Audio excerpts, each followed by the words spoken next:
todo, gracias por la invitación. Bueno, para mí es un gusto estar por acá. Y bueno, les comenté de que dada la coyuntura, yo tenía preparada esta clase que la había dictado anteriormente en cursos pasados y la he actualizado, ¿no? A ver, siguiente. Vamos a hablar sobre lo que viene a ser la anterior, por favor, la primera. Bien. Bueno, ante todo voy a presentarme, yo soy el doctor Renato Casanova, soy médico neumólogo asistente del Hospital 2 de Mayo. Y bueno, también soy docente en la Facultad de Medicina de San Fernando, de la Científica del Sur y la San Martín de Porres. Y este es mi hospital, ¿no? A los que me conocen, ¿no? Bien, siguiente, por favor. Entonces vamos a hablar sobre la fisiopatología de las enfermedades pleurales, específicamente en las más importantes, es decir, estamos hablando del derrame pleural, el neumotórax y hablaremos algo sobre las neoplasias pleurales. Primero, ¿qué entendemos por una enfermedad pleural? Es toda aquella alteración que sufre la pleura en su estructura o su función, ya sea por acúmulo de líquido, por presencia de aire, por crecimiento de neoplasias, etc. Ustedes recuerdan, la pleura es una membrana de doble hoja, y esta membrana de doble hoja lo que tiene como función es revestir externamente a los pulmones e internamente a la jaula torácica, favoreciendo su protección y teniendo una función muy importante en la mecánica ventilatoria, como vamos a ver. Siguiente, por favor. Ahora, ¿cómo clasificamos las enfermedades pleurales? Una clasificación general sería los derrames pleurales, también llamadas efusiones pleurales. Ya no se le llama pleuresía. Pleuresía es un término arcaico, ya no se utiliza. El neumotórax, los engrosamientos pleurales, también llamadas paquipleuritis pleurales o paquipleuritis a secas, porque sería también un poco de redundancia. Calcificaciones pleurales y los tumores pleurales. Cuando hablamos de tumores me refiero tanto a los de estirpe maligna como a los de naturaleza benigna. Siguiente, por favor. Ahora, hablemos un poquito de la anatomía y fisiología de la pleura. La pleura, como aquí lo vemos, es una doble capa de células mesoteliales asentadas sobre una membrana basal y a su vez tiene una estructura, es como un esqueleto de la membrana rica en colágeno, elastina, capilares sanguíneos y linfáticos. Esta doble membrana está revistiendo externamente a los pulmones. Hay una que se adosa firmemente a los pulmones, que se llama la pleura visceral, y otra que está pegada firmemente a la pared interna del tórax, de las costillas, que es la pleura parietal. Ahora, esta pleura se mete entre las cisuras, se mete al mediastino, está por debajo del parénquima pulmonar y por encima del diafragma. El único lugar donde no hay una pleura definida es el ilio pulmonar.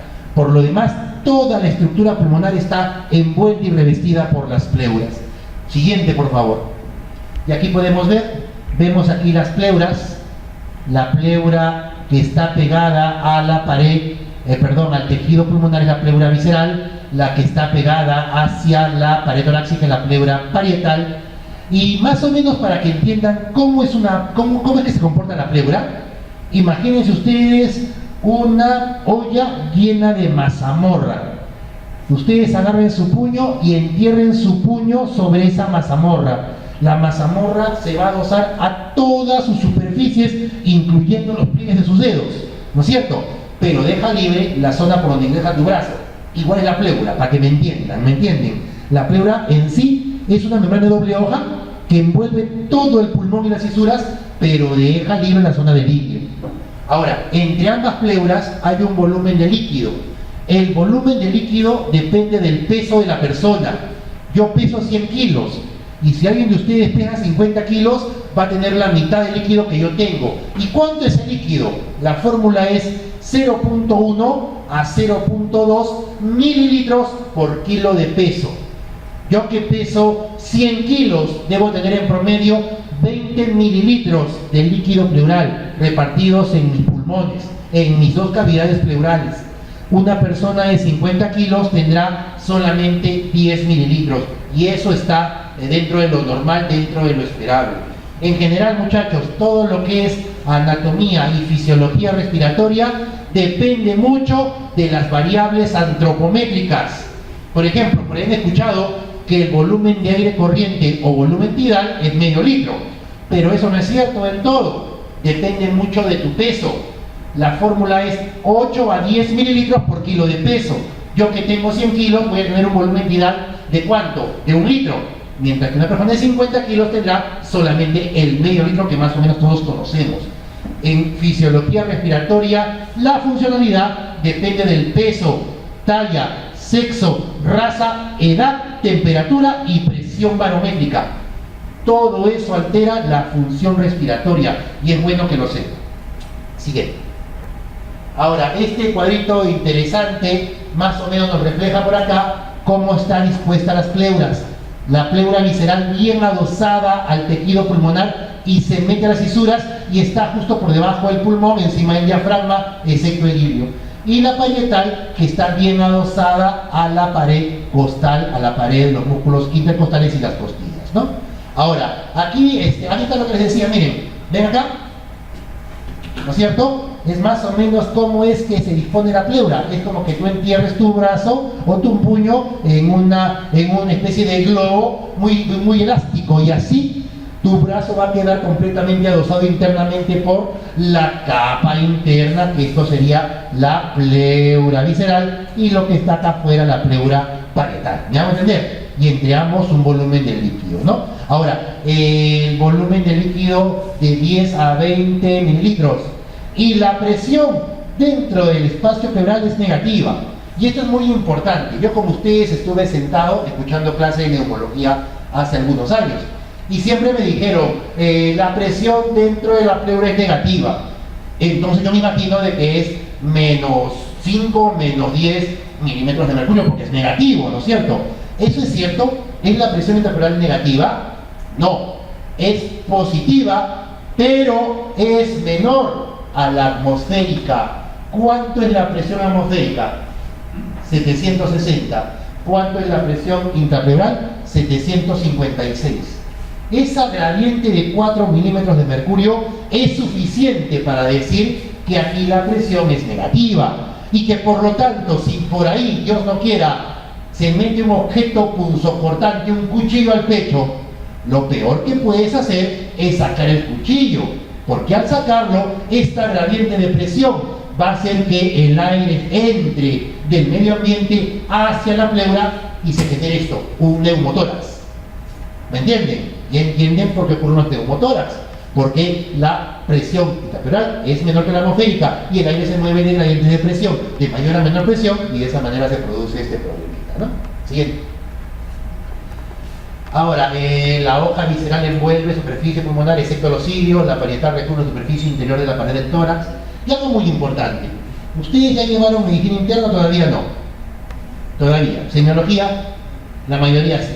Pero seguro que han visto por ahí en semiología una toracocentesis, ¿sí o no? Muy bien. Y han visto que cuando el médico hace una toracocentesis se preocupa de dos cosas: limpiar bien y anestesiar bien.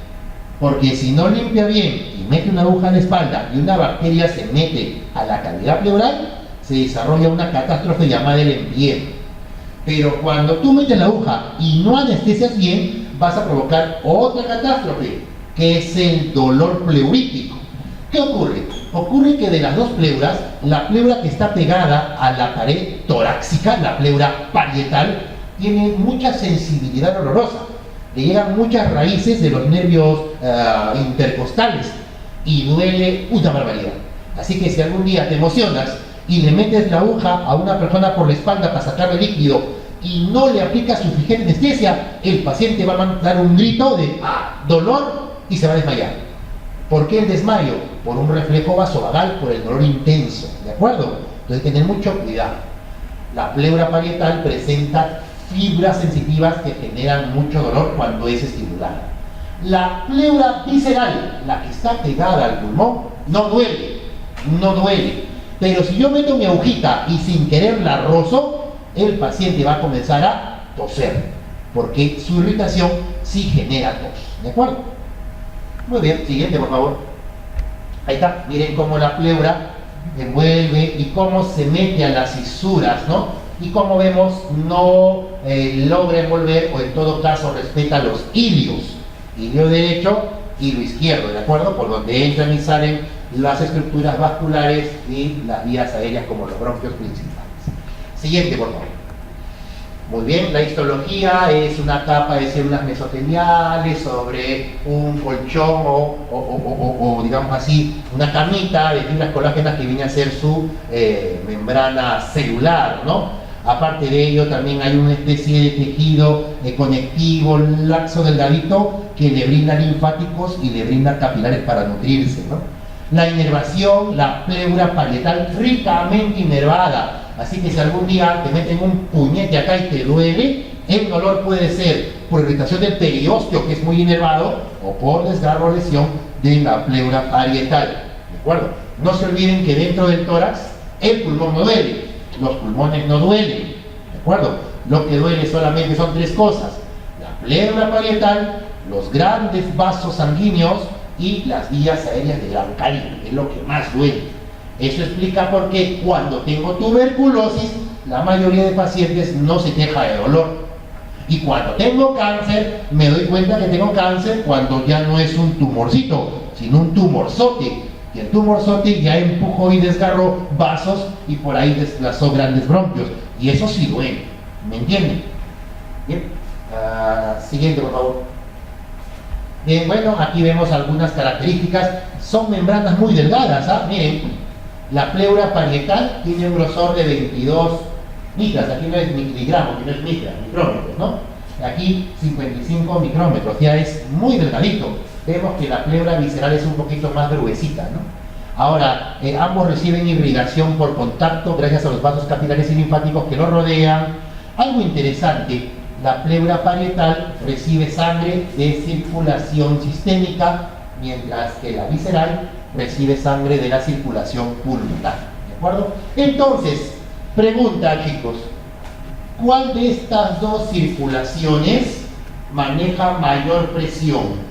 ¿La circulación sistémica o mayor o la circulación menor o pulmonar? ¿Cuál maneja mayores presiones? Fisiología básica. La sistémica, ¿no es cierto? Aquí el representante de circulación sistémica es la arteria aorta, ¿no es cierto? Y sus ramas.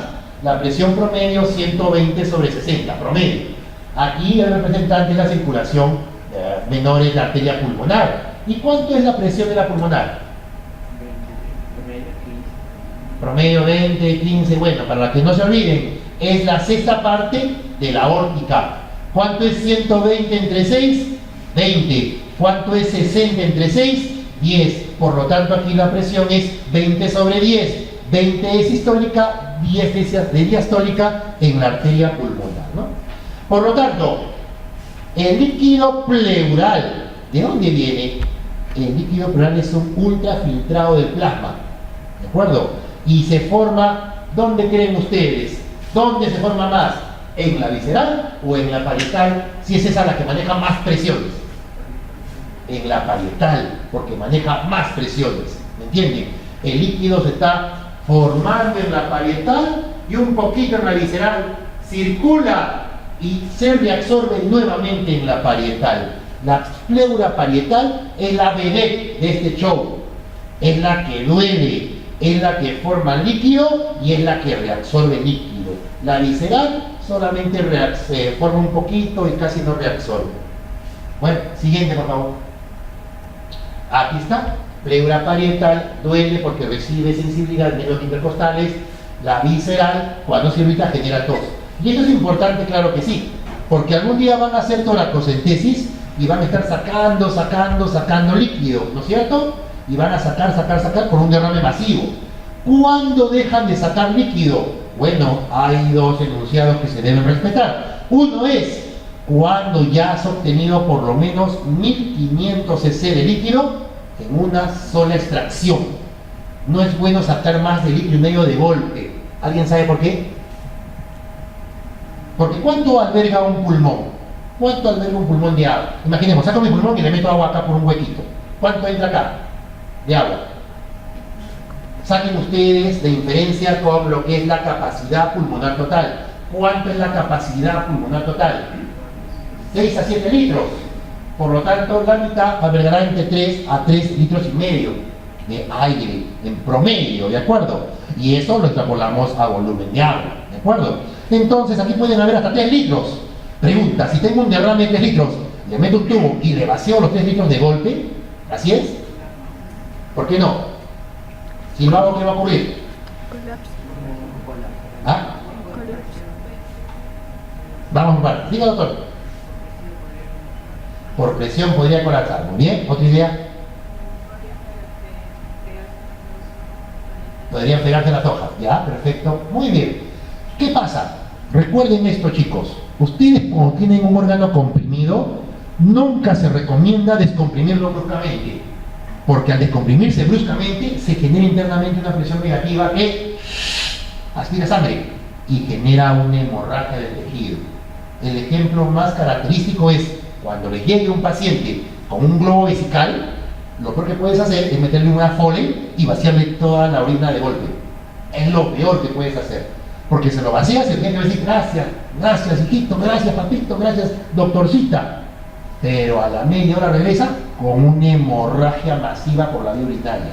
¿Me entienden? Si tú al pulmón le quitas bruscamente ese líquido que lo comprime el pulmón, se distiende bruscamente y comienza a sangrar y el paciente regresa con hemoptisis. ¿Me entienden? Lo que se debe hacer es sacar litro y medio, clampas.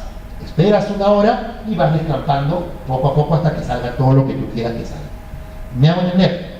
Y número 2, cuando vas sacando el líquido, saca líquido, en un momento el paciente va a comenzar a toser.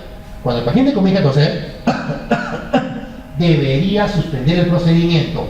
¿Por qué? Porque de seguro ya has extraído suficiente líquido que la pleura visceral ya está comenzando a rozar con la pleura parietal. Y recuerden que cuando la visceral se irrita, ¿qué genera? Genera tos. Así que hay suficiente, ya lo saco más. ¿De acuerdo? Siguiente, por favor. Aquí está el volumen que les dije, 0.1 a 0.2 mililitros por kilo de peso en humanos promedio. Y algo importante, no es que yo nazco con 20 y me muero con 20, aguanta el coche.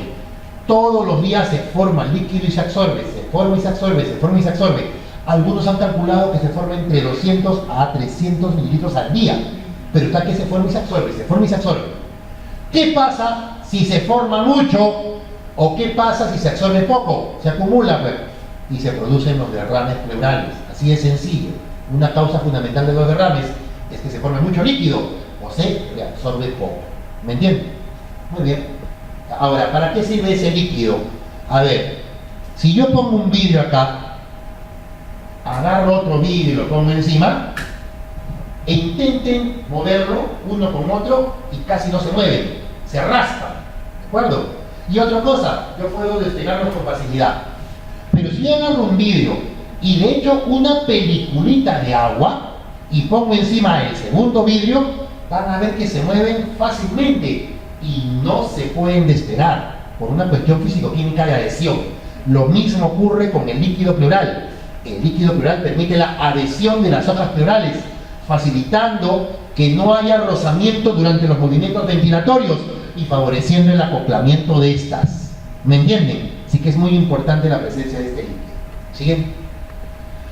Bueno, ahora, todo en pulmón, en fisiología respiratoria, todo es presiones, gradientes, volúmenes, ley de Broglie-Mariotte, ley de Gay-Lussac, ley de Dalton, ley de Charles, ley de Fick, y eso lo supone que ya lo saben, con fisicoquímica y física en primer ciclo. Bueno, aquí vemos lo que son las presiones dentro de la vía aérea y dentro de ellas en la cavidad pleural. Como les decía, la presión intrapleural es 156, es más o menos negativa en comparación con la presión atmosférica. ¿Me entienden? Y ahí el término de que es negativa. No es que sea realmente negativa, sino que es menor que la atmosférica. La presión atmosférica es 760, no se olviden. Y la presión dentro de la vía aérea varía. Varía en qué fase de la respiración estoy. En inspiración, la presión de la vía aérea es mayor o menor que la atmosférica, en la inspiración. Si el aire se mueve de mayor a menor presión, debe de ser menor, para que el aire pueda ingresar de afuera hacia adentro. Y en la fase de expiración, todo lo contrario, la presión dentro de la vía aérea debe ser mayor a la atmosférica para que el aire pueda salir. ¿Me entienden? Así que la presión de la vía aérea es oscilante y cambiante. mientras que la de la pleura mayormente es estable. Ahora, hay algunos conceptos, ¿no? Un concepto es la presión transpulmonar. ¿Qué es la presión transpulmonar? Es la diferencia entre la presión de la vía aérea o la presión alveolar menos la presión pleural. Le llaman presión transpulmonar. Y hay otra presión, que es la presión transtorácica. La transtorácica es la diferencia de la presión a nivel alveolar o de la vía aérea con la presión atmosférica. Todo eso participa en la dinámica ventilatoria. Siguiente, por favor. Bien, y aquí podemos ver en este cuadro bonito cómo son las dinámicas de los fluidos en la formación del líquido pleural. Por aquí tenemos la pleura visceral, por aquí la pleura parietal. Como vemos, la presión hidrostática es mucho mayor en la pleura parietal en relación a la visceral porque ésta recibe circulación sistémica, mientras que ésta recibe circulación pulmonar. Y no se olviden las características de la circulación pulmonar. Es una circulación de gran capacitancia, gran volumen, bajas resistencias, bajas velocidades, ¿se acuerdan o no? Para permitir el intercambio gaseoso. ¿Ven? Entonces aquí se va formando el líquido pleural. Aquí, esta es la principal presión que favorece la formación del líquido pleural. Pero no todo es fácil en la vida. Siempre hay enemigos. Y un enemigo que intenta evitar que se forme el líquido pleural es la presión coloidosmótica, o también llamada oncótica. ¿De acuerdo? Si yo tengo un buen nivel de albúmina, de proteínas en mi sangre, mi equilibrio se mantiene. Pero si me da una hipoalbuminemia nutricional, un cuachorco, una glomerulonefritis de semilunas, un síndrome de Gould-Pasteur, o un gran quemado, o pierdo proteínas, voy a desarrollar hipoalbuminemia, ¿sí o no? Y si hay hipoalbuminemia, disminuye la presión oncótica. Y si disminuye la oncótica, se rompe el equilibrio y se forma más líquido. Es por eso que van a ver que los pacientes con hipoalbuminemias o hipoproteinemias tienen derrames pleurales bilaterales. ¿De acuerdo? Y si tú los pinchas, de seguro que te sale trasudado. Hoy vamos a aprender qué es el trasudado, qué es el exudado. Y por último, también se ha visto que en esta pleura parietal hay ostomas, y aquí hay un ostoma. Este ostoma, como dice acá, es el que favorece la reabsorción del líquido pleural. Miren, arriba se forme, se pasea y se reabsorbe por el ostoma. ¿De acuerdo? Los ostomas se ubican principalmente a nivel de los ángulos costodiafragmáticos. Siguiente, por favor. Y aquí tenemos más o menos las presiones que entran a tallar y trabajar, ¿no? A favor de la filtración, la presión hidrostática y la presión intrapleural negativa, pues, ¿no? Que tiende a llevar líquido hacia la cavidad pleural.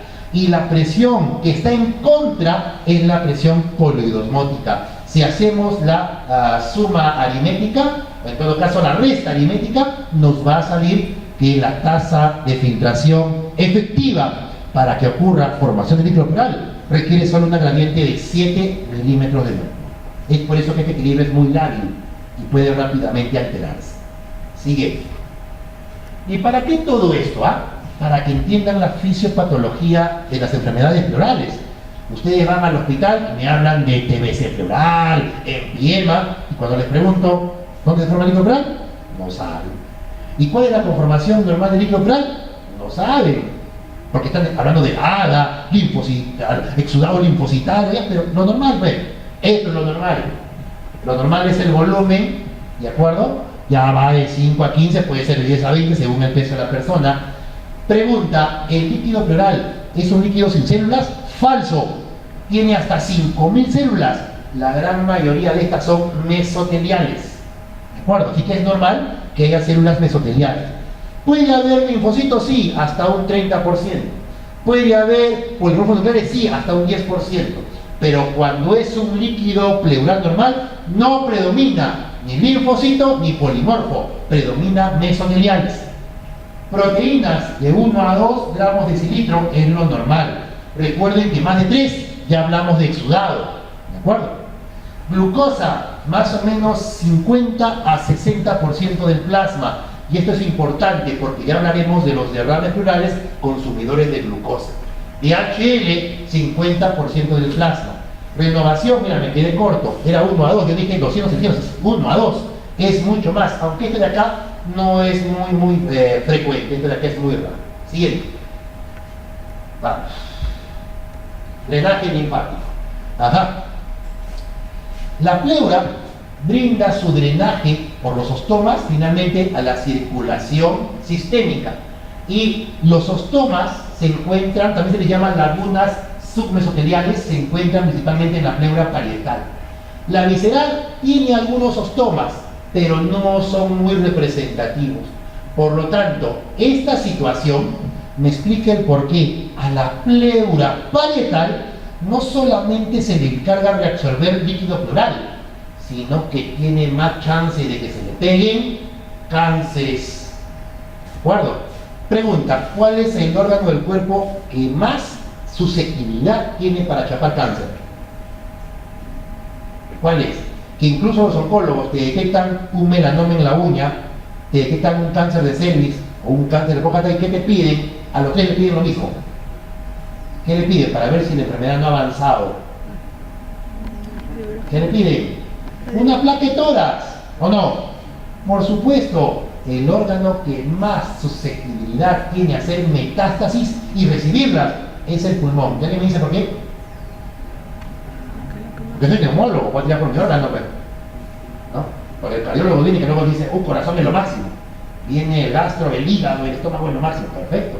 Yo soy neumólogo, pero el pulmón es lo máximo. Y si no me creen, sáquense el pulmón unos 3 minutos a ver si pueden vivir. Van a ver que no. Bien, ¿por qué? Por una cuestión muy sencilla. Les hago la pregunta de fisiología básica. ¿Qué porcentaje del gasto cardíaco pasa por los pulmones en un minuto? 400. No hay volumen, es porcentaje. Ventrículo izquierdo, 100%. Sería 5 litros por minuto, ¿no es cierto? Para que llegue sangre del corazón a la punta de mi dedo gordo. Ok. Pulmones están ahí pegados al corazón. Solamente son 2. ¿Qué porcentaje de gasto cardíaco reciben los pulmones en un minuto? 9%. ¿Quién da más? ¿Ah? El 100%. ¿Quién da menos? Muy bien. La respuesta es el 100%. ¿Por qué? Porque recuerden que la circulación humana es doble, cerrada y completa.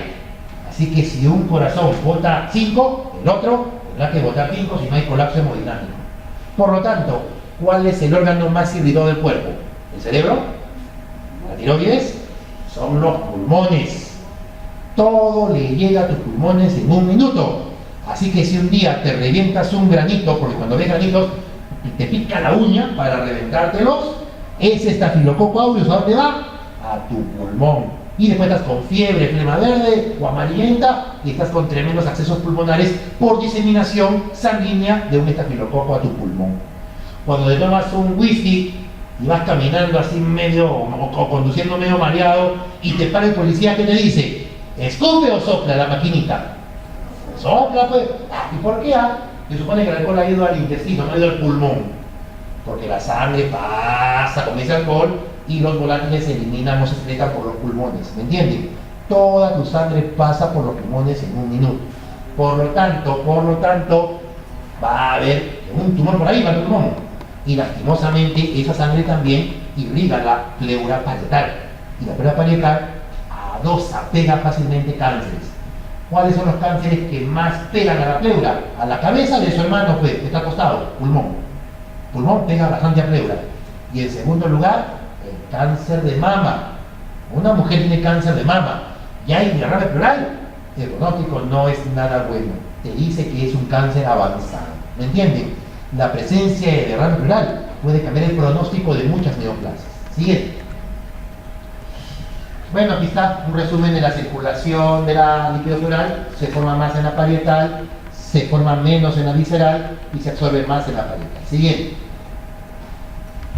Bueno, ya hemos hablado. Ahora, cuando hay alteraciones pleurales, infecciones, traumatismos, procesos de reacción a drogas, procesos inflamatorios inmunológicos, va a ocurrir una serie de alteraciones.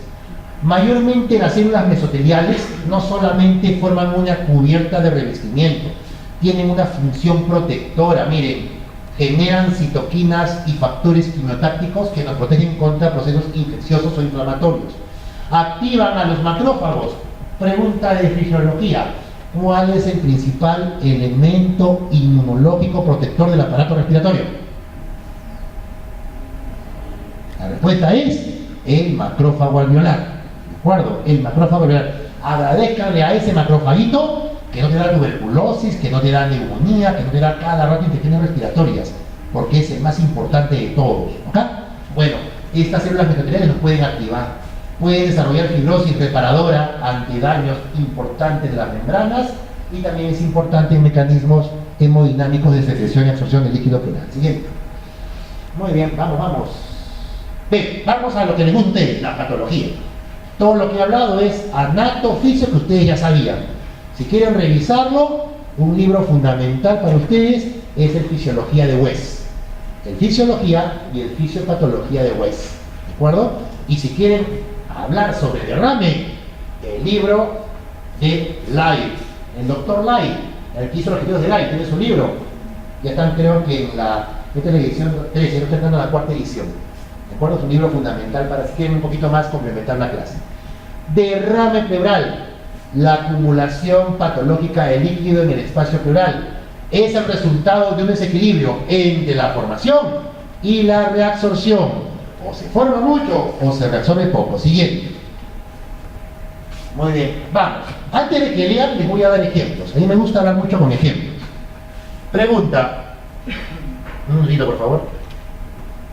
Estoy pendiente de... Soy papá y estoy pendiente de que mi hijo salga de la academia. Ya no salí. Listo. Muy bien. Punto. ¿Alguna vez has visto un paciente con falla cardíaca crónica? Lo que llamaban antiguamente insuficiencia cardíaca. ¿Han visto o no han visto? ¿Sí? Puede ser un paciente con una enfermedad coronaria obstructiva crónica, valvulopatía mitral o aórtica, qué sé yo, una cardiopatía hipertensiva. Ya. ¿Cómo son esos pacientes? Pregunta, les ayudo. ¿Toleran el decúbito? ¿Se pueden echar completamente? No. ¿Cómo se llama eso? Ortóptico. Número 1. Número 2. Tienen ingurgitación yugular. Pueden presentar reflejo hepatoyugular, ¿no es cierto? Perfecto. Pero a nivel pulmonar, ¿qué pueden presentar comúnmente los pacientes con falla cardíaca crónica descompensada? Aparte de los edemas es abajo. En los pulmones, en las pleuras, ¿qué pueden presentar? Antes que edema pulmonar, derrame pleural. ¿De acuerdo? ¿Y cuál de los dos lados se llena más rápido? ¿El derecho o el izquierdo?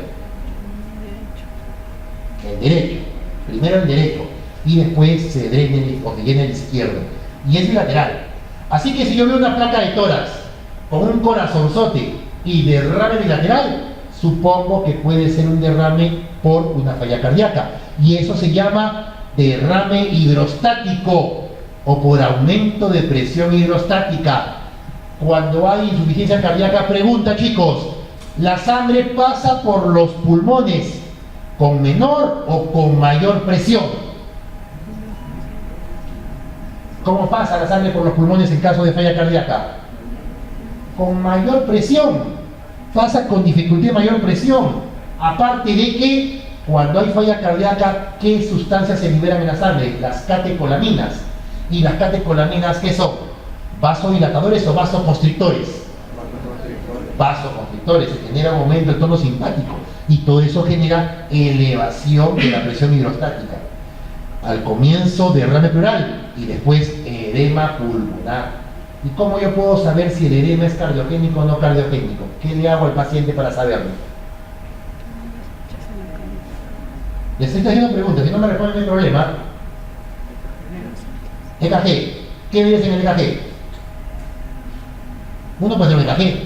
¿Qué vería el EKG si es que hay una falla cardíaca que le está comprometiendo la presión de la arteria pulmonar, lo está congestionando el pulmón? Muy bien, ¿han llevado el EKG o no? Más o menos. T pulmonar, complejos QRS amplios en derivaciones derechas. Doctora de Negrito, ¿cuáles son las derivaciones derechas del EKG? Hay derivaciones estándar, de miembros y precordiales. ¿Cuáles son las estándar derechas? No me acuerdo, doctor. Tranquila, no te pongas rojita, no hay problema. Doctor. Nada, muy bien, muchachos. Es la derivación 3, ¿de acuerdo? De las estándar. Las de miembros, A, B, R, ¿cierto? Y las precordiales, B1, B2, ¿no es cierto? Porque ya es sectum y un poco de tal, ¿no? Entonces, vas a encontrar QRS amplios en esas derivaciones y a lo mejor vas a encontrar bloqueos de la rama del ANX en esas derivaciones. No hablo más, no es mi tema. Muchachos, tienen que aprender café. Si van a llevar medicina interna, tienen que aprender a interpretar ARA y tienen que aprender a interpretar rayos X. Si no, van a flocular en medicina interna. Al menos si van a hospital, van a flocular. ¿De acuerdo? Bien. Número 2. Ay, ¿verdad? ¿Cómo se detecta el diagnóstico de un edema pulmonar? Una forma es con cateterismo cardíaco y se hace lo que se llama presión en cuña pulmonar con catéter de Schwann-Hams, con una presión por encima de 18 milímetros de mercurio. Vamos. Descenso de la presión oncótica.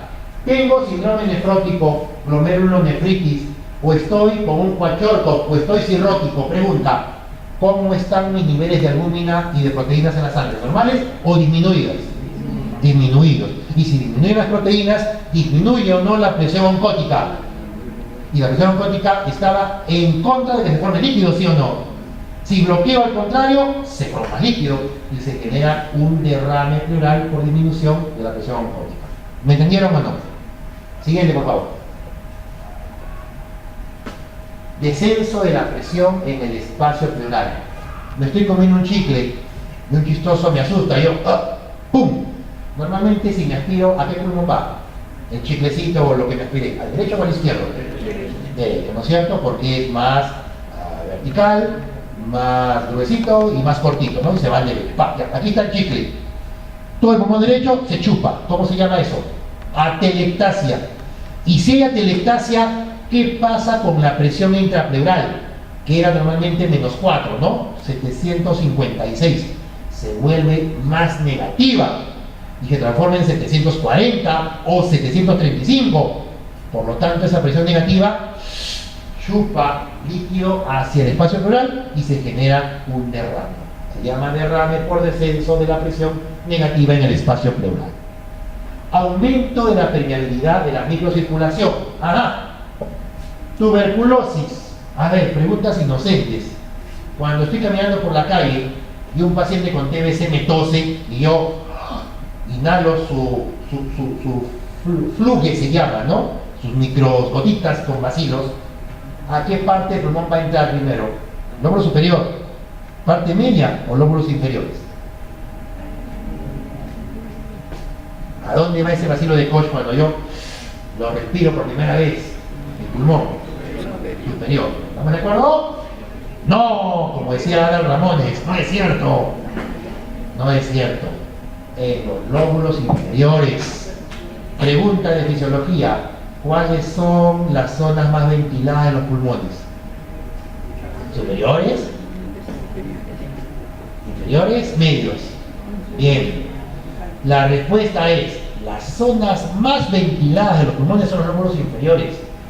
Mientras que, escuchen esto, por alveolo, la zona más ventilada son los lóbulos superiores.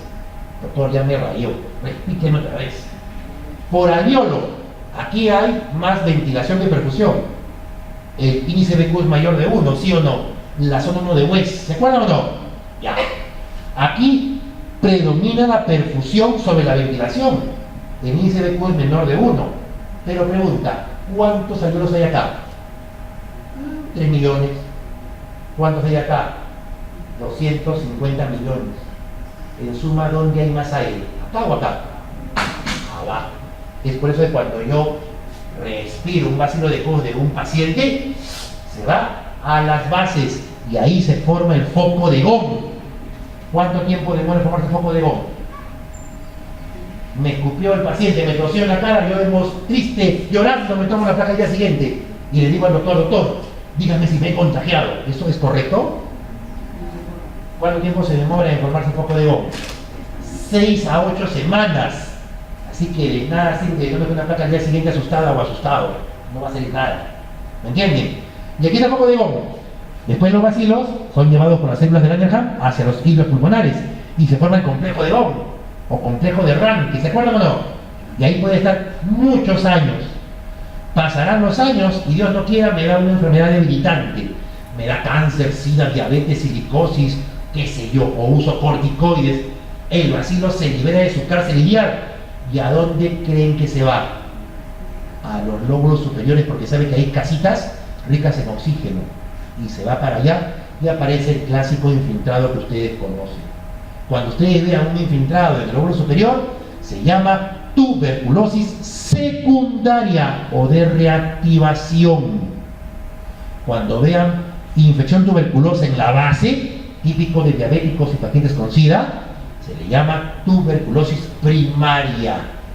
¿Me entienden o no? Pero ¿qué pasa cuando hay tuberculosis, ya sea primaria o secundaria? El bacilo, no contento con destruir tu pulmón, invade la pleura parietal y al invadirla genera una reacción inflamatoria con liberación de anafilotoxinas, interleuquinas, interferones, citoquinas, factores de crecimiento tumoral, y todo eso que origina una reacción inflamatoria. Y así como cuando te quemas con una plancha en la mano y te aparecen los 4 signos de Celsius, ¿cuáles son? Dolor, calor, tumefacción o tumor, ¿qué más? Y rubor, ¿de acuerdo? Así como está caliente, quema, está hinchado y duele, igual ocurre con tu pleura. Se pone roja, hinchada, caliente y al inicio duele. Y eso genera exudación de fluidos y finalmente el derrame. Es por eso que cuando hay derrame tuberculoso, el paciente al inicio se queja de dolor. Y después me dice, doctor, ya no vine a buscarlo porque me sentí mejor, se fue el dolor. Ve la placa y tremendo derrame. ¿Me entienden? Porque la fase seca o la fase denominada de pleuresía seca ya pasó.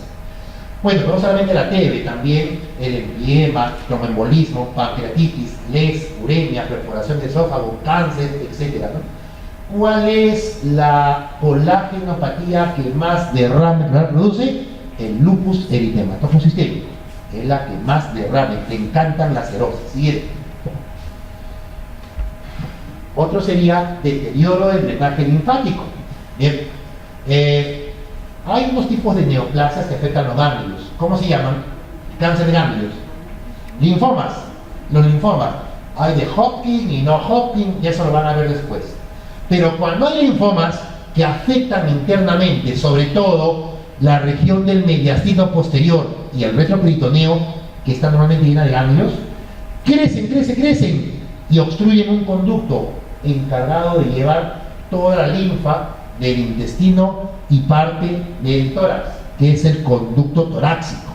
Cuando este tumor comprime el conducto torácico, la linfa que debería ir hacia estos conductos se comienza a acumular en la pleura y se produce un derrame especial llamado quilotórax. Tú al paciente le metes una aguja, sacas y sale, previamente hablando, como leche. Es un líquido blanco, no es pus, es blanquecino lechoso. Tú lo sacas, lo agitas y forma un montón de espuma. ¿Y cómo podré saber si es quilotórax o no? Saca un poquito, mándalo al laboratorio y te va a salir que está volando en triglicéridos. Más de 110 miligramos por decilitro de triglicéridos. Se llama quilotórax. Pero lo bonito de la medicina es que la medicina no es fácil. Eso es lo lindo de la medicina, que no es fácil. Siempre es complicada. Porque puede ocurrir que sea líquido lechoso.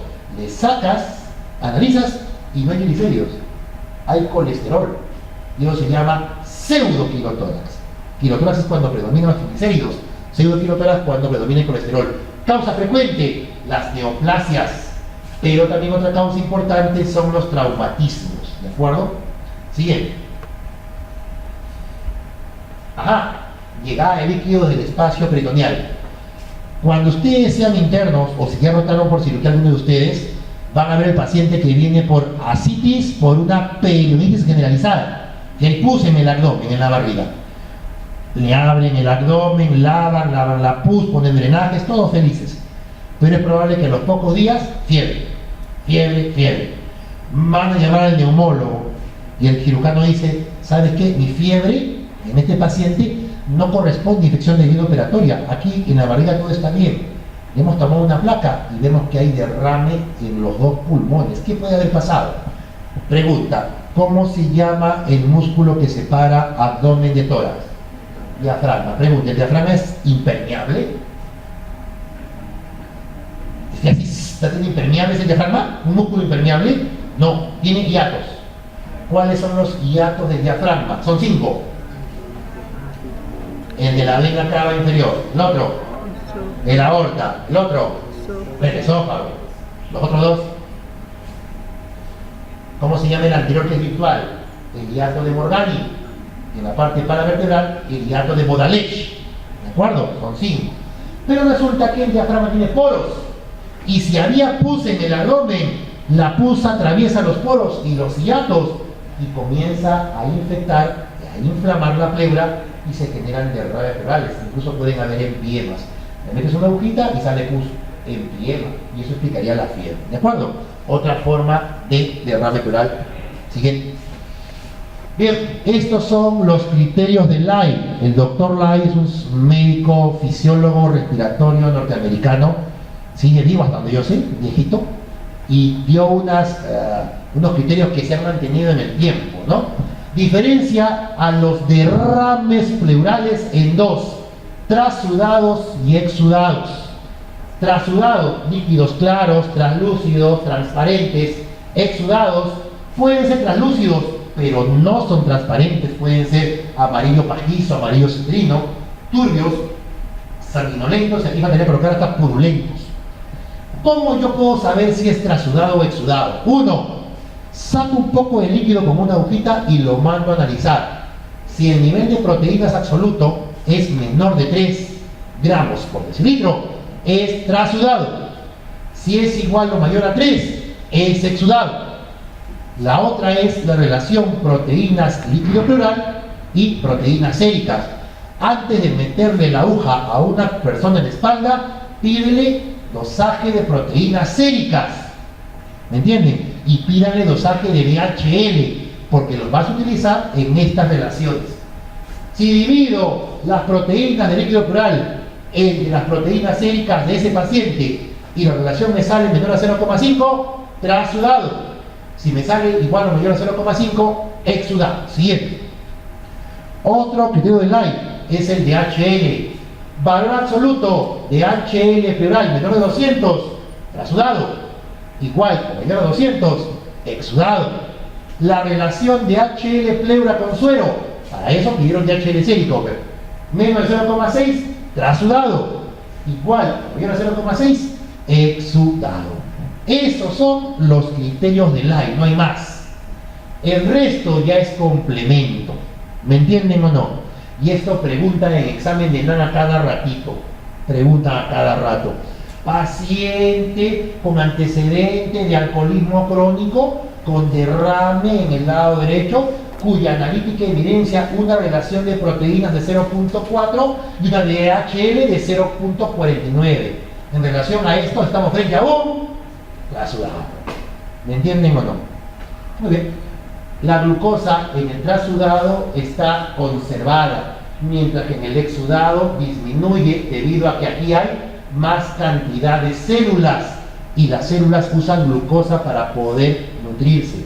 Y hay una regla, ¿no? La regla es 60-40, 40-20, menos de 20.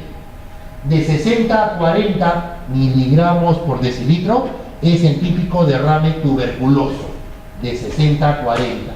De 40 a 20 el empiema o pus en la pleura. Y menos de 20, pregunta del MIR, es el derrame por artritis reumatoidea.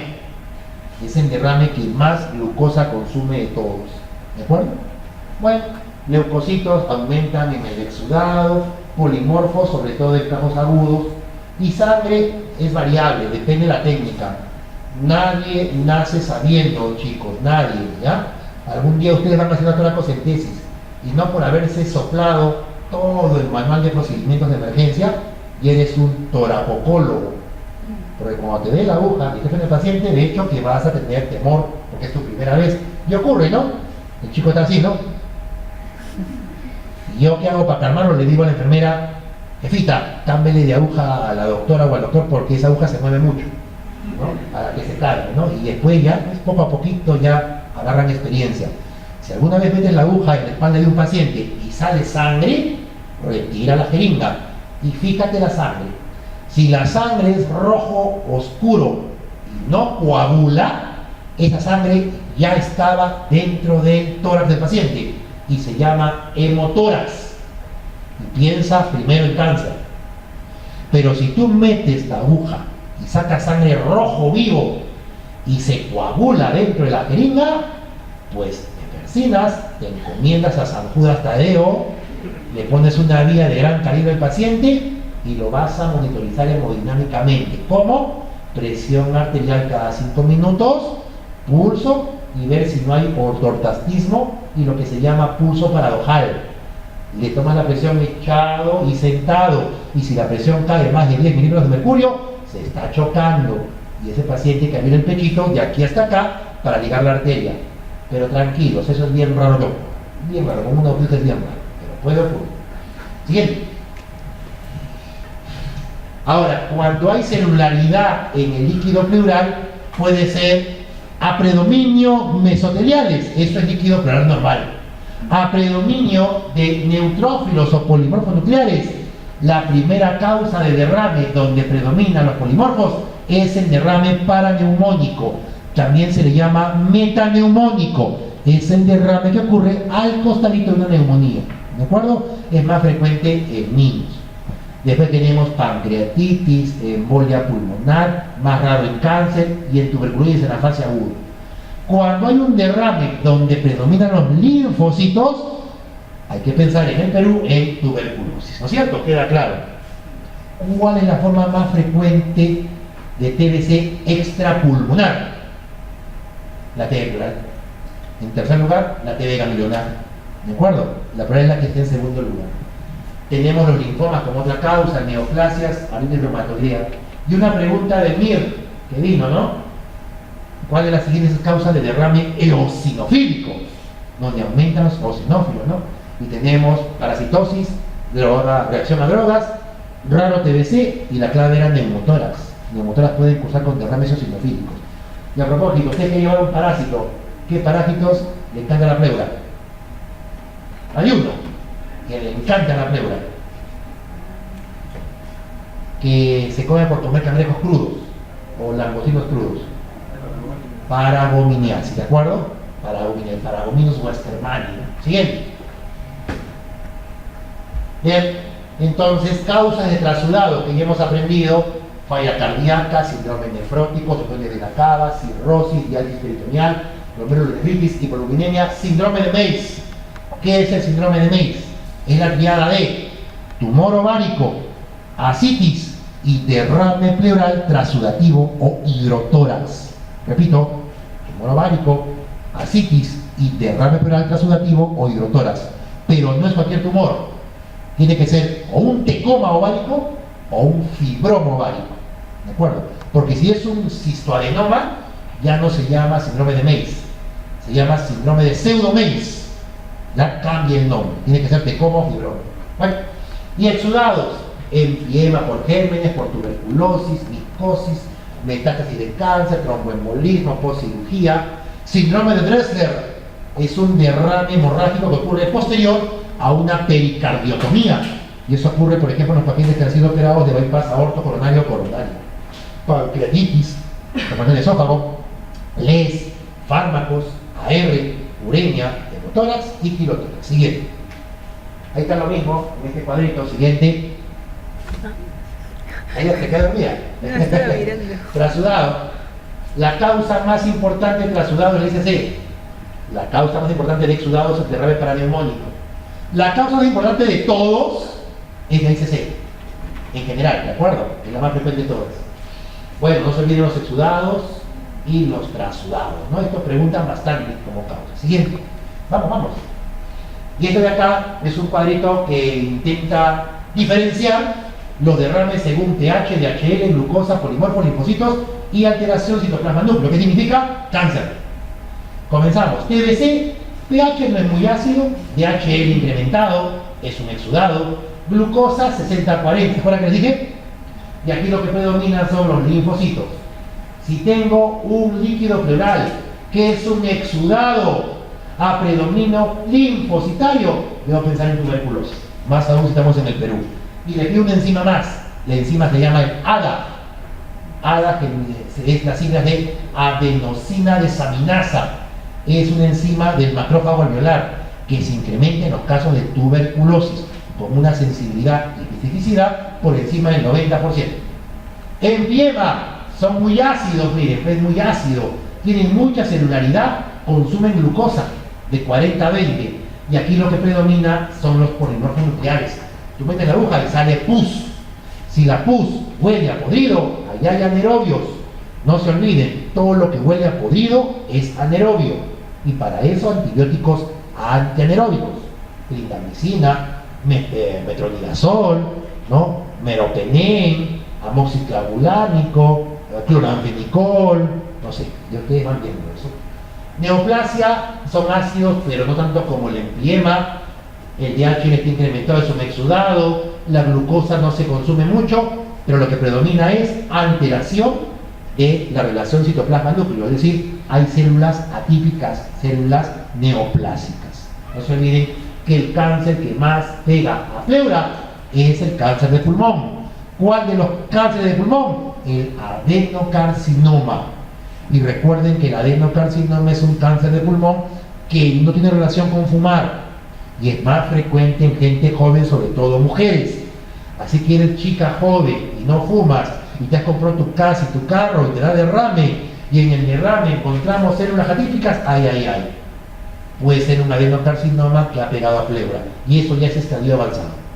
Que pega a pleura ya es estadio avanzado. Quimio y radio solamente delante del paliativo. Y colagenopatías consumen mucha glucosa, sobre todo la artritis reumatoidea, aunque se ha avanzado mucho actualmente en el manejo de cáncer. Siguiente. Bien, clínica del derrame pleural, puede haber disnea o disnea, sobre todo cuando el derrame es masivo, todo no productiva, y si hay flema, sugiere que hay afectación del parénquima pulmonar también.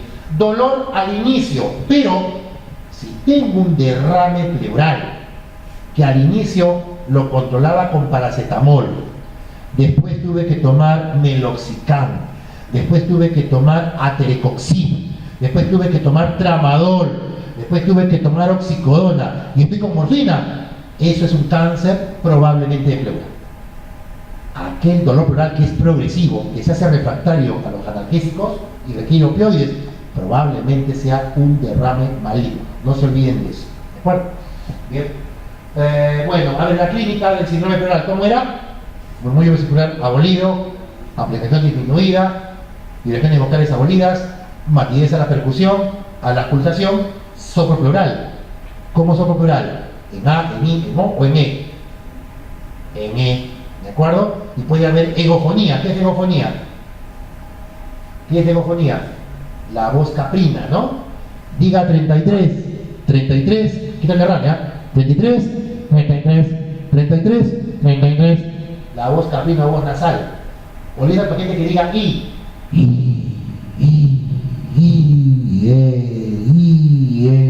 es de egofonía. ¿La sabían esa o no? La saben. Siguiente. Soplo en E. Puede haber hipersensibilidad si percutes en la zona. La tráquea está central, pero cuando son derrames masivos puede desplazarse. Les doy un chisme. Si en una placa de tórax hay un derrame masivo y la tráquea no se mueve, está central, no se desplaza como debería hacerlo, piensen en cáncer. Se llama el mediastino congelado. Debe haber adherencias oncológicas en el mediastino que no permiten el desplazamiento del corazón y la tráquea. Siguiente, por favor. La anterior. Sorry. Acá me faltó algo. Líquido, ya. Placa de tórax, lo que vamos a ver después. Placa de tórax. ¿Qué volumen de líquido pleural se requiere para que se obture el ángulo costofrénico? En una frontal, póstero o ántero, 150 mililitros para que se obture un ángulo costofrénico. ¿De acuerdo? Menos de eso, tu placa sale normal. Y si quieres ver volúmenes menores, pide una lateral. Y si tú ves que se obtura el receso posterior, allá hay por lo menos 50 mililitros. Menos de ese volumen, requieres ecografía de tórax para determinarlo. ¿De acuerdo? Ya lo vamos a ver. Siguiente, vamos. ¿Cómo diagnostico una patología pleural, en este caso un derrame? Con radiología, ecografía, tomografía, resonancia no se usa mucho. Aquí más que todo, si hubiera compromiso del mediastino, hay que hacer toracocentesis, biopsias. A veces no logramos objetivo con esto y los pasamos a los pacientes, a los cirujanos de tórax, para que hagan biotoracoscopías, toracotomías. Y algo muy importante, doctores, cuando ustedes saquen una muestra por un método invasivo, pídanle todo lo que sea factible para lograr el diagnóstico. No se queden cortos, porque hay médicos que le meten el agujón, ¡pim! ¡Ah! Ya, tu soporte eres macho, ya. Listo, mándale a químico nomás. Resultado, no es contribuyente. Hay que meter la aguja de nuevo. Qué bonito, ¿no? Pero no eres tú el que está metiendo la aguja, pues. Sácale mejor un buen volumen y pídele todo, pues. Haga químico, beta, cultivo gérmenes, hongos y papá Nicolau.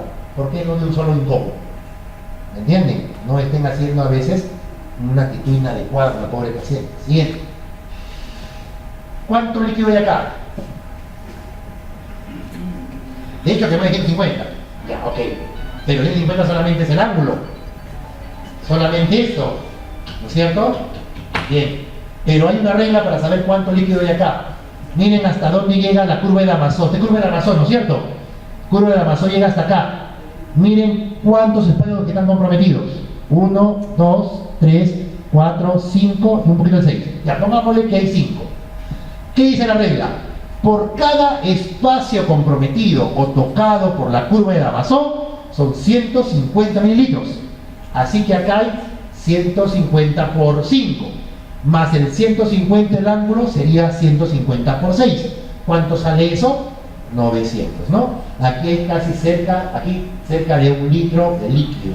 Pero antes de meter la aguja, ausculta, percute, y si hay clínica 19 pleural, recién le metes la aguja. Siguiente. Cuando hay menos de 50, tienes que pedir ecografía de tórax. Aquí se puede ver, miren, esta imagen hipoecoica. Recuerden que en radiología es radiopaco, radiolúgido. En ecografía es hiperecoico, anecoico, hipoecoico, ¿no? Aquí sería aecoico, ¿no? Negrito. Y en tomografía, ¿cómo es? Es hiperdenso, hipodenso. Son otras nomenclaturas, y aquí podemos saber qué volumen hay en el pecho de este paciente, colocar un esparadrapito con algodón para que metamos la aguja ahí, no haya pierde. Siguiente. Bien, pidan proteínas de líquido pleural, deshidrogenasa láctica para hacer los criterios del aire.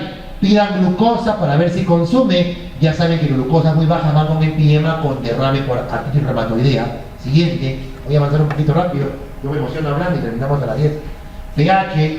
Cuando el pH está teóricamente menor de 7.3, hablamos 7.2 para abajo, se recomienda colocar un tubo de drenaje, porque ese líquido se va a organizar y se va a formar una patipleuritis. Es como una suela de zapatilla dentro de tu pecho, y eso va a alterar la expansión pulmonar. ¿De acuerdo? Pidan pH, sí se puede pedir, aunque muchos hospitales no lo procesan porque no tienen la máquina. Amilasa. Cuando hay pancreatitis, puede haber derrame pleural izquierdo. Y una característica es que tú le tomas la amilasa de ese líquido y sale elevado. Triglicéridos, en el caso de quirotórax. Siguiente. Creatinina, bien raro, nunca he visto. Urinotórax. Orina en el espacio pleural. ¿Saben en qué caso hay? En el caso de fístulas pleuroureterales o pleurorenales, en neoplasias. Cáncer que invade el riñón, se mete en el diafragma e invade la pleura y genera finalmente orina en el tórax. Nunca he visto, pero se describe. Ácido hialurónico, esto es muy importante. ¿Cómo se llama el cáncer primario de pleura? El cáncer de la pleura. Pleuroma. ¿Cómo se llama? Se llama mesotelioma. Mesotelioma. ¿Y cuál es la principal, más que causa, cuál es el principal factor de riesgo para hacer mesoteliomas? Pregunta recontra preguntada en el ENAM. Creo que tiene también vino. ¿Cuál es el factor de riesgo más grande para mesoteliomas? La inhalación crónica de asbesto o amianto. Recuerden que el asbesto es un silicato complejo de manganeso que se encuentra ¿dónde? En el aire acondicionado. los sistemas de refrigeración y calefacción, en los sistemas de refrigeración de los motores de tu refrigeradora y de mi congeladora. Ya estamos fregados, tranquilos. Por suerte ya hace mucho tiempo se prohibió el uso de asbesto en partícula fina. Actualmente hay asbesto acá en estas máquinas, pero de trenza larga y gruesa que no permite ser respirable. Incluso el antiguo Eterni, ese Eterni medio plomo rojizo antiguo, tenía asbesto. Y el paciente estaba que respiraba asbesto y venían este tipo de neoplasias. Ya la OIT hace mucho tiempo prohibió la manipulación del asbesto respirable, ya no lo hace. Factor reumatoideo, si piensas que es un derrame por AR, ANA, pides ANA si piensas que es un derrame lúpico, y marcadores tumorales si piensas que hay un derrame maligno. ¿Cuál es el marcador tumoral para el adenocarcinoma de pulmón? La cifra 21.1. ¿no? ¿Cuál es el derrame o el marcador para el derrame secundario a un cáncer de páncreas? El CA 19.9, por ejemplo. ¿no? Hay diferentes tipos de marcadores. Siguiente, vamos. Y esto es importante, el ADA. El ADA es la adenosina desaminasa, una enzima que se genera en los macrófagos en mayor cantidad en el caso de TBC pleural. El ADA tiene una sensibilidad y especificidad por encima del 90-93%. Así que teóricamente, si a un paciente le hago una tóraco y me sale exudado, linfocitario, ADA positivo, eso es TBC. ¿De acuerdo? Pero recuerden que en medicina hay dos palabras que no se cumplen: el siempre y el nunca. ¿De acuerdo? Puede hacer que tengan lo mismo y es cáncer. Así que si está en un hospital como el 2 de Mayo, Carrión, Proilunano, Cayetano, qué sé yo, Almenara, Rebagliati y los hospitales referenciales, es obligatoria la biopsia. Pero si estoy en un centro de salud fuera de Lima o en provincias y no hay cómo hacer biopsia porque no soy neumólogo, solamente con la tóraco puedo llegar al diagnóstico. Y tóraco sí tienen que hacer. ¿De acuerdo? Tienen que hacer tóraco. Siguiente. Sí me sorprendí más que sí. Bueno, cultivo de gérmenes, hongos, DRAM, 6.000 para descartar TB, PAP y Bloxel. El Papa Nicolau no es solo para cuido uterino, chicos. Es para todo frotis y fluido. Y se hace Papa Nicolau de líquido pleural. Y Bloxel es cuando ha sacado más de un cuarto de litro de líquido. Ahí ya no le pides PAP, le pides Bloxel. ¿Qué hace el patólogo? Centrifuga la botella y todo se va al fondo. Y eso que está al fondo se comporta como un tejido y puedes obtener buenos resultados citológicos. Muy bien, vamos. Y la biopsia es pues el gol estándar. Rapidito, yo sé que es un montón de información, que están cansados igual que yo. Clasificación del derrame paraneumónico. Hay 7 tipos de derrame paraneumónico. Derrame que está acostado a una neumonía. Los más importantes son a partir, siguiente, de la clase 4. Miren, retrocede doctora, retrocede un poquito, antes de pasarlo. Aquí, 1, 2 y 3, ¿qué dicen? Cultivos negativos. Estos derrames con antibióticos se absorben. Puedes meter la aguja si quieres, pero se absorben con antibióticos. Siguiente. Pero los derrames tipo 4, 5, 6 y 7 ya tienen pus y tienen cultivo positivo. Esto, chicos, no se va a absorber con antibióticos. Se comporta como acceso. ¿Y cuál es el pilar terapéutico de un acceso? Drenarlo. Drenarlo. Tubo y que salga la pus. Y aparte los antibióticos. Siguiente. ¿Cuáles son los gérmenes que más producen empiema? Dentro de todos los aerobios principalmente, y dentro de ellos los gram negativos. E. coli, Pseudomonas, Klebsiella. Segundo lugar, estafilococo, y mucho más raro los anaerobios. Siguiente. ¿Qué es eso? Es un caldo de pus. Y lo que están viendo es el pecho de el cadáver de un paciente muerto por empiema. Miren cómo está flotando el pulmón y la pus. ¿Y por qué murió? Porque el empiema es un foco séptico, pues. Le lleva a sepsis, shock séptico, disfunción orgánica múltiple y chao. Tiene que ser drenado. Bien.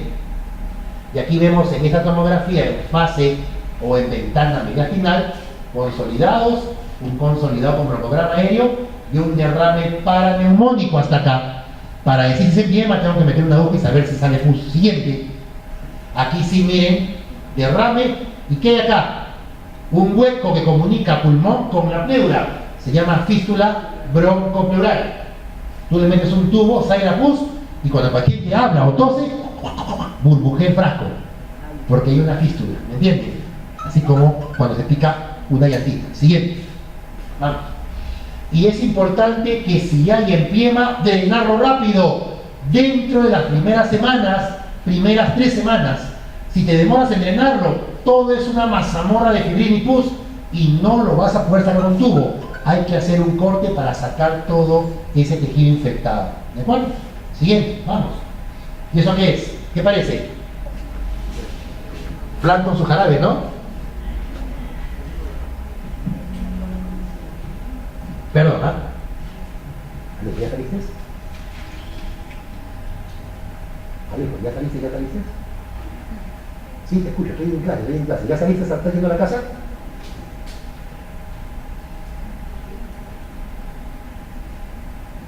Ya, hijo, ya. Anda a la casa, nos vemos en la casa. Estoy en clase, te llamo, ¿ya? Ya. Estoy en clase, te llamo. Esto sale grabado, ¿no? Ya, listo.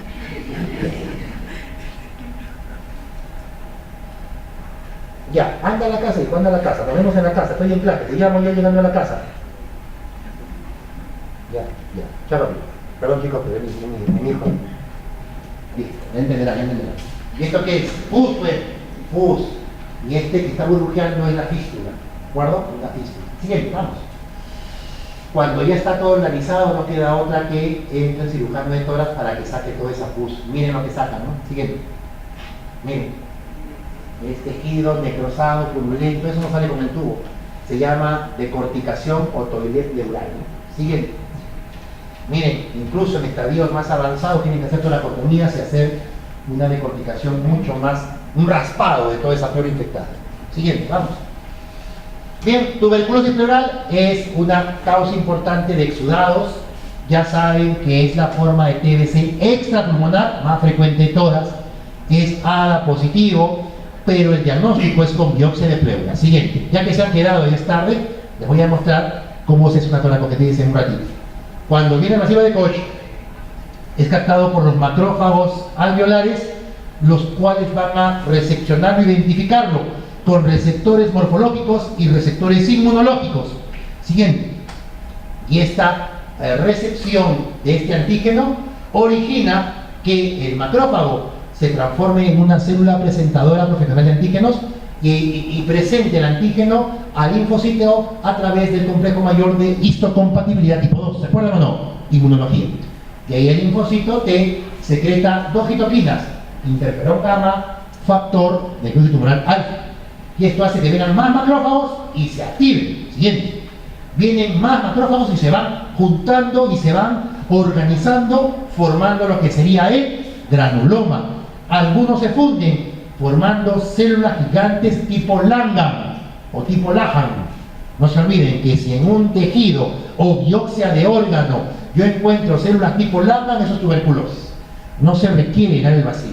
Siguiente. Y miren, aquí está el foco de Gong. Los patólogos llaman folículo de Póster.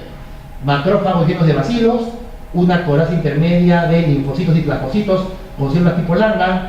Y por último tenemos aquí una cubierta externa de células epitelioides. Siguiente. Y al final se forma el calcium adentro, ¿no? El calcium. Siguiente. Foco de Gong. Han aprendido que el foco de Gong ocurre en las bases. No se olviden. Y cuando está bien pegada a la zona subpleural, puede invadir la pleura directamente y no necesariamente ser tuberculosis secundaria recién. Siguiente. ¿Y esto qué es? La foto de un cadáver de mi hospital, donde observamos este tejido que parece queso mantecoso, ¿sí o no? Es el calcium. Es un paciente que falleció por TBC multisistémica y en la necropsia se encontró, salud, que había calcium a nivel de la pleura parietal. La tuberculosis pleural afecta a la pleura parietal principalmente, ¿de acuerdo? Siguiente. Bien, cuando hay derrame hay que hacer toracocentesis. Siguiente. Para eso, primero limpio bien la espalda, agua, jabón, benzina yodada, alcohol yodado, yodo povidona, otra vez alcohol yodado. Me cambio de guantes.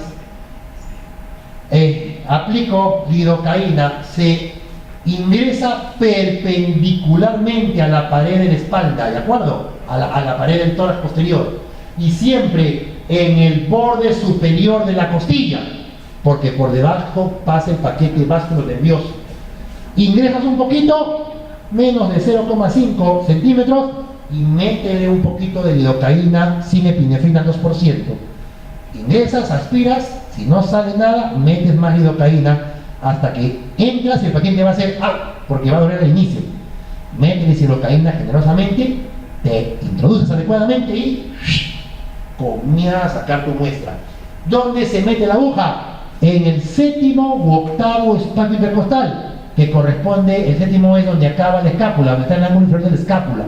Puede ser línea escapular interna, media o en la axilar posterior. Particularmente quienes hablan lo hacen en axilar posterior o en escapular media.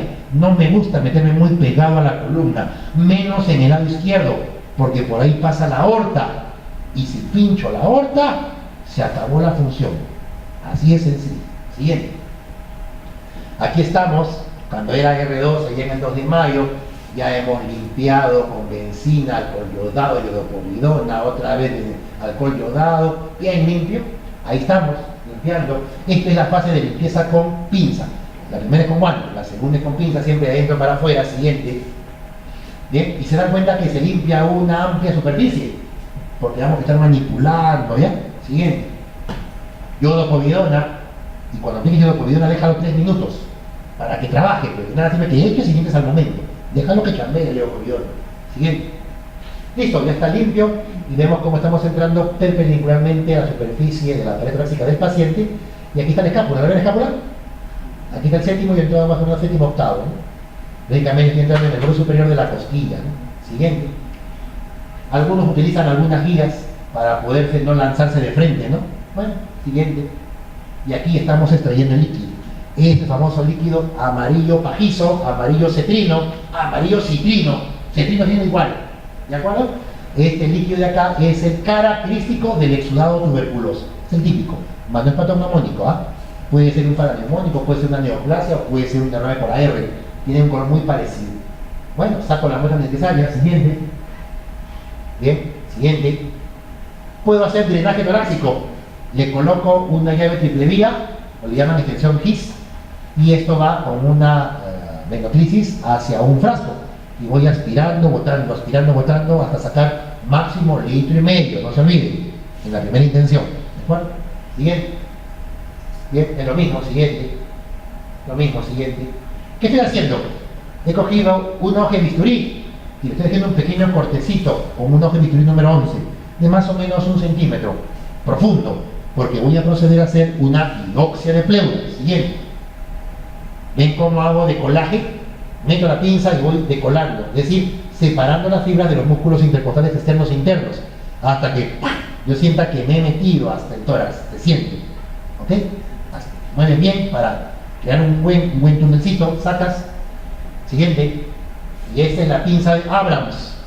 Tiene el grosor de un lapicero, más o menos, que es de acero quirúrgico, y tiene acá una pequeña ventana que con el movimiento de esta valvulita se abre y tiene una cuchilla que muerde la pleura. Siguiente. Vamos ingresando.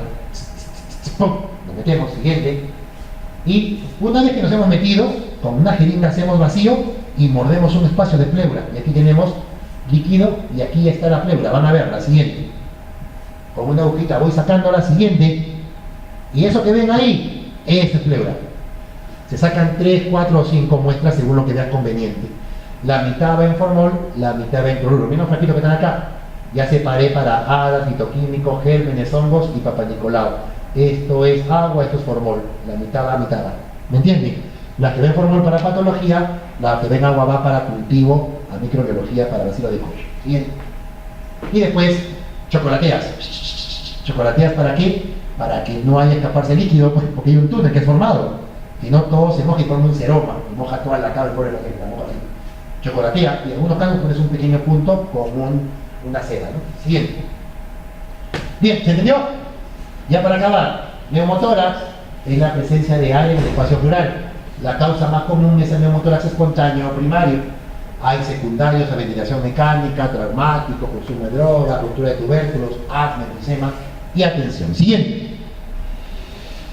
Bueno, primario, espontáneo, traumático, secundario. Primario y espontáneo, ¿en qué se diferencian? Primario, la causa son bulas que están en los ápices y que pueden ser congénitas. Estas se pueden romper espontáneamente y sería un primario espontáneo. Pero puede haber un secundario espontáneo. Por ejemplo, tuberculosis de la pleura, que espontáneamente se rompe. Es un secundario espontáneo. ¿Me entiende? Puede haber un traumático, cuchillo, bala, golpe, puede provocarlo.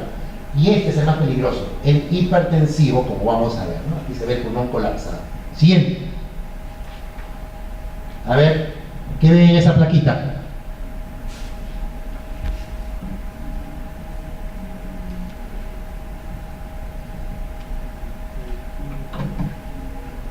¿Está normal?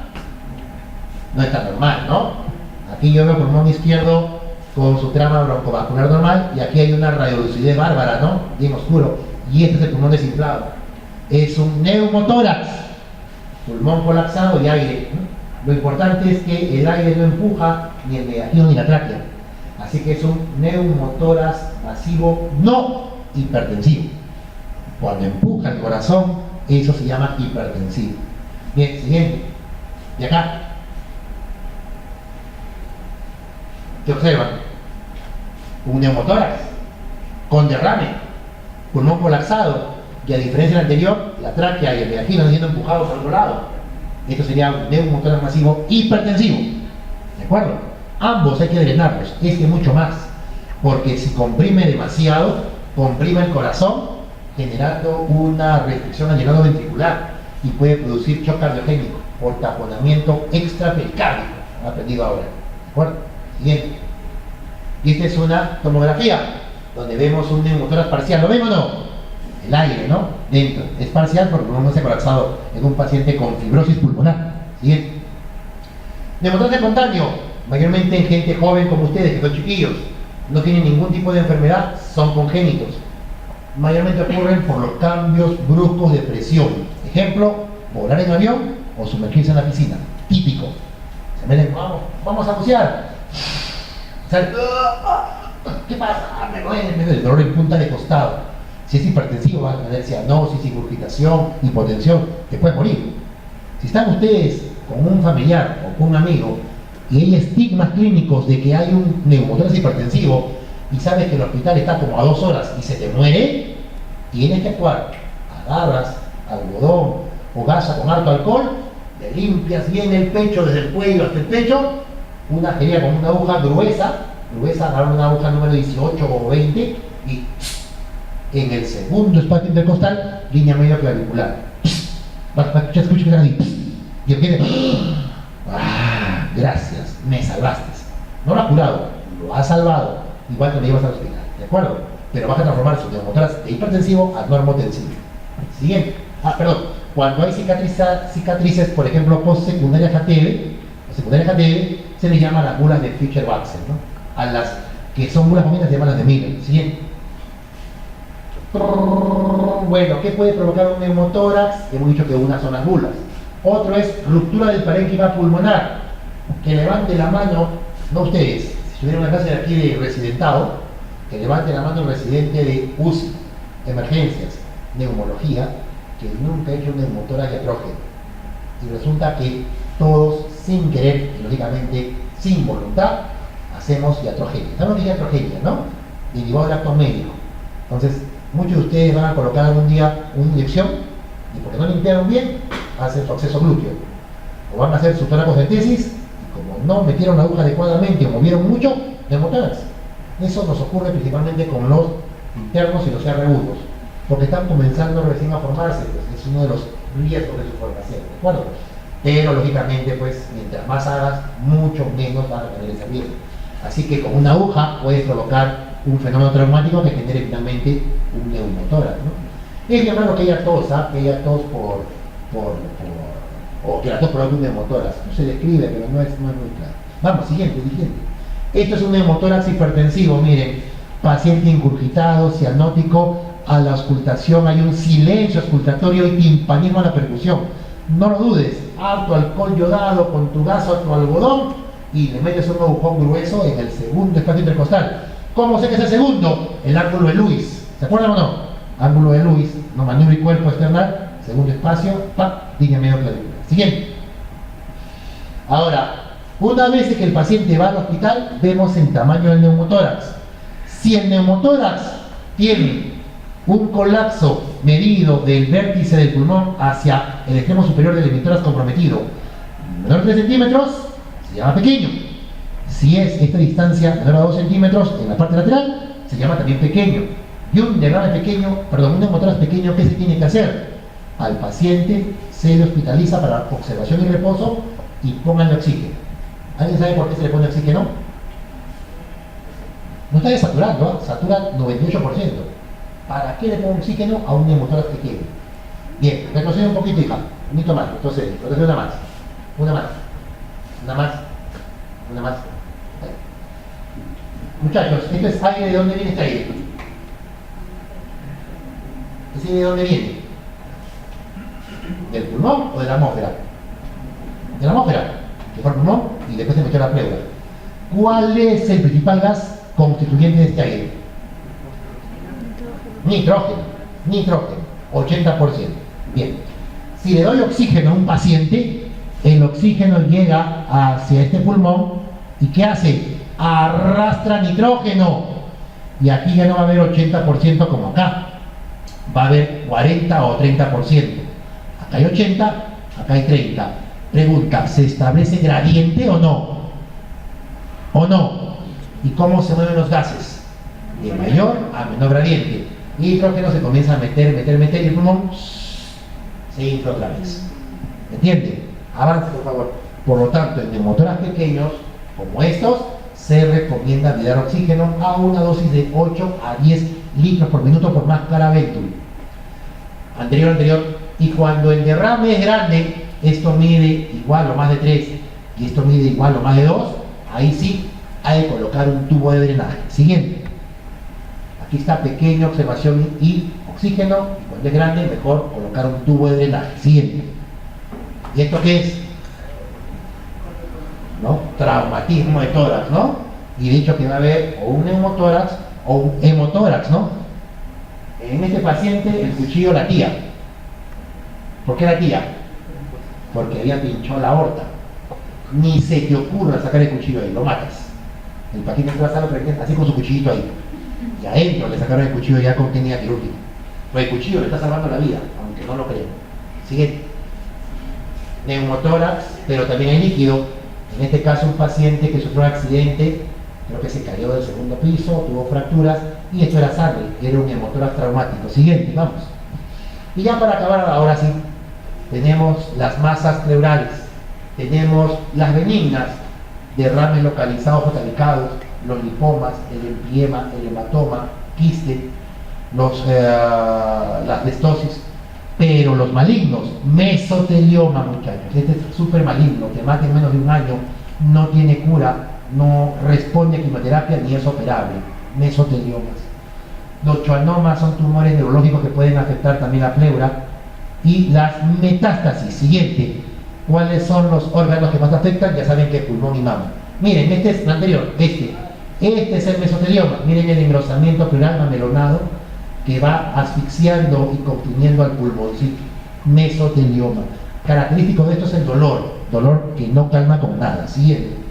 Este es un lipoma. Hombre o mujer. Salud. Mujer, ¿no es cierto? ¿Joven o vieja? ¿Qué más? No joven. ¿Joven o adulta mayor? ¿Cierto? Bueno, es joven porque no hay clasificación de botón aórtico, ¿no? Y se ve aquí una masa dependiente de la pleura. Fue al final un mesotelioma benigno fibroso.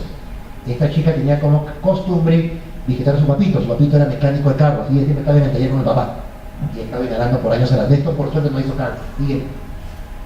Cuando hay tumores como esos, se puede hacer una BIPA, que es una punción transtorácica para obtener la muestra de la tumoración. Siguiente.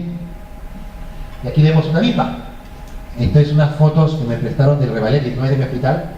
Siguiente. Vemos aquí el maestro haciendo su BIPA con guía fluoroscópica. Aquí está el tumorcito que se puede ver. Mete la silocaína primero. Siguiente. Y ahí mete una aguja gruesa, esa de PL, grande, de 15 centímetros, y hace aspiración. Siguiente. Y después todo el tejido obtenido lo extiende en láminas para que sea visto por citología. Siguiente. Cuando ya son lesiones más grandes, no queda otra que una videotoracoscopía que lo hace cirujano de tórax para que con toracoscopía saque las muestras directamente. Siguiente. Y no olvidar que lo que más pega pleura es pulmón, seguido de mama, linfoma, ovario, estómago, testículo, y hay hasta un 7% de tumores que no se encuentra de dónde partió el primario y que pegó a la pleura. Siguiente. Miren, este es otro estudio. ¿Cuál es el cáncer que más pega a pleura? Adenocarcinoma, no se olviden, viene en el examen. Segundo, carcinoma escamoso. Por ahí, cáncer de mama, miren, también está metido ahí. Carcinoma de células pequeñas, pero sobre todo este cáncer de pulmón, que es otro pedazo de la torta. Siguiente. Y para acabar, drenaje torácico, quiero que lo vean. Una cosa es la biopsia tóraco, otro es el drenaje. Drenaje es en el triángulo de seguridad. El triángulo de seguridad es el borde del pectoral mayor, del dorsal ancho y la proyección del diafragma. Aquí se coloca, porque por aquí pasan muy pocos nervios y muy pocas arterias.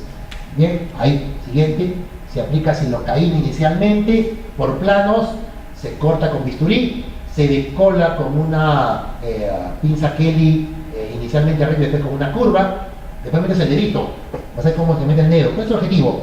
Se llama difección Roma, y para que tú veas más o menos si está tunelizando y si llega finalmente al tórax. Y después, la anterior por favor, y después metes como una pinza Kelly o una Cocker curva grande, metes el tubo y lo proyectas para arriba, y se conecta a los tubos de drenaje. Siguiente. Esto es lo mismo, esto lo van a ver ustedes en cirugía, así que tranquilos nomás. Siguiente. Y ahí va el tubo, ¿no? Siguiente. Y este es el tubo, ¿no? Tubo de doble lumen, en una niña operada de quiste hidatídico. Siguiente. Aquí está con su tubito y se llama el sistema Pleurevac. Está a presión negativa aspirando los fluidos para que el pulmón pueda expandirse bien, ¿no? Siguiente. Y aquí el caballero está modelando para nosotros, ¿no?, su drenaje de doble lumen a Pleurevac, ¿no? Hicieron una neumonectomía por secuela de tele. Sigue. Y bueno, este es mi hospital. Están invitados a utilizar a la sala Santa Rosa 3, nuestro servicio, es un centro de excelencia en neumología. Siguiente. Y este es todo el staff de neumología, ¿no? Los neumólogos, los residentes, enfermerías, técnicas, salud social. Bueno, la verdad que somos un equipo muy, muy bonito, interesante, están invitados a que lo conozcan. Siguiente. Listo, muchachos, acabamos.